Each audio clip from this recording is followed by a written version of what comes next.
On TV, on radio, and on your smartphone. This is TalkTV.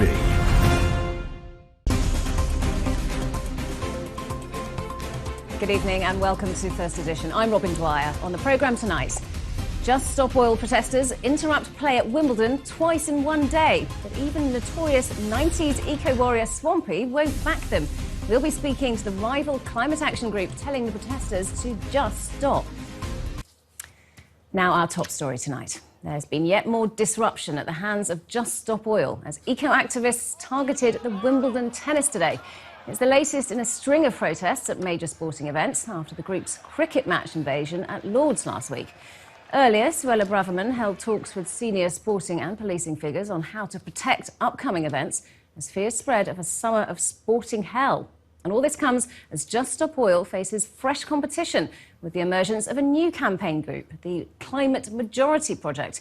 Backed by infamous eco-warrior Swampy, the group has similar aims but rejects disruptive tactics such as road blocking and powder spreading, fearing that it alienates support. Well, Swampy was involved in a number of environmental protests in the 1990s, becoming a household name after spending a week in a tunnel to stop the expansion of the A30 in Devon. Well, joining me now is Rob Harrison-Plastow, spokesperson for and member of the Climate Majority Project. Good to have you on the programme, Rob. Why do you think that Just Stop Oil is getting this all wrong?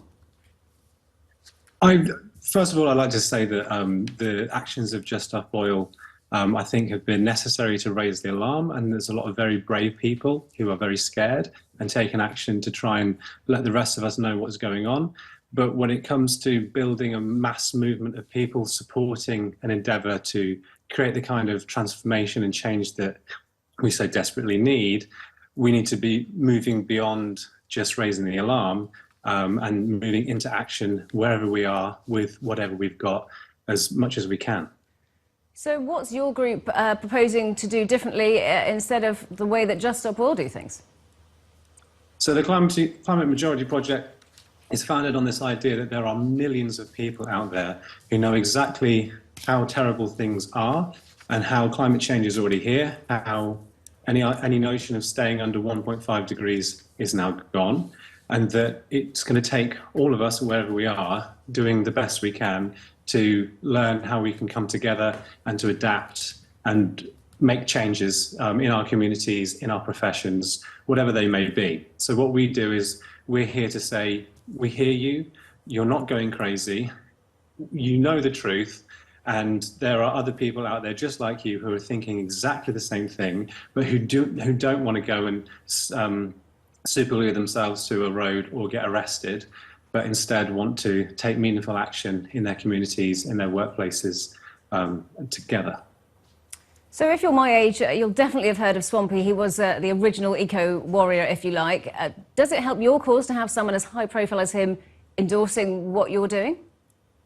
There are many other people with high profiles endorsing what we're doing, including Lord Devon, who's the chair of the UK's Climate Change Committee, who recently published their report indicting the lack of leadership of the UK government on its net zero pledges. There are people from across professional communities and different types of celebrity endorsement that we've had as well. But I think that the press and the media quite like to highlight the involvement of Swampy's support for moving towards a more moderate and inclusive form of climate action.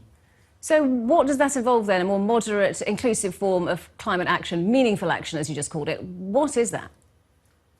It means, first and foremost, telling the truth and recognising that there has been a complete and total lack of political leadership on this topic, such that it's now creating a space in which normal people are going to have to fill that void in their communities and work to make those changes. We're in such a dangerous situation, and we already know with 40-degree summers, droughts, that food insecurity is coming, and we know that there are so many different challenges that we're passing on to our children, and everybody is waiting for somebody else to do something or making demands and conditions on politicians to do something which they just ignore. And instead, people, everyday normal people, are having to step up instead and start thinking about how are we going to adapt to the changes that we're already seeing, and how are we then going to adapt to the ones that are coming, and how can we come together and start creating positive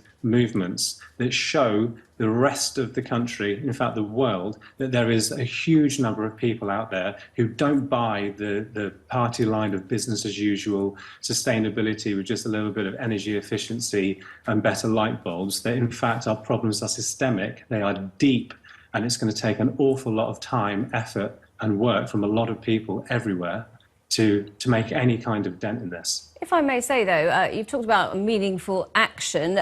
You seem to be talking about talking. I mean, whatever you think about Just Stop Oil and the way they do things, they are taking action, if you like. Why is that so wrong when what you seem to be saying is that we just need to talk more about climate change? No, I'm not saying we need to talk more about climate change. I think that the work of Just Stop Oil and the radical aspects of activism are completely necessary, but I think they're insufficient.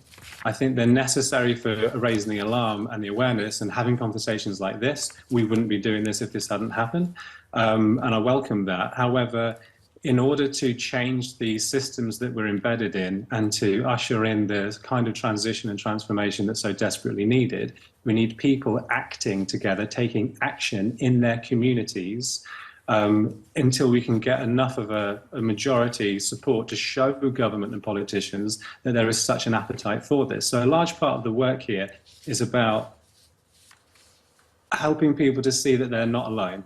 There is a huge number of people, our research shows this, who are sitting there feeling scared and powerless and not knowing what to do, because they know that if they just sign another petition with a mainstream NGO, it's not going to do anything. Yet if they don't want to go and join a radical group that's blocking roads and so on. And so therefore there needs to be a space in which normal, regular, everyday people from all over the world, all over the country, can get involved in what is their work to do, whether that's lawyers or their accountants or they're working in their local community. There's something for everybody to do. Rob, good to talk to you. Thank you for joining us today. That's Rob Harrison-Plastow from the Climate Majority Project.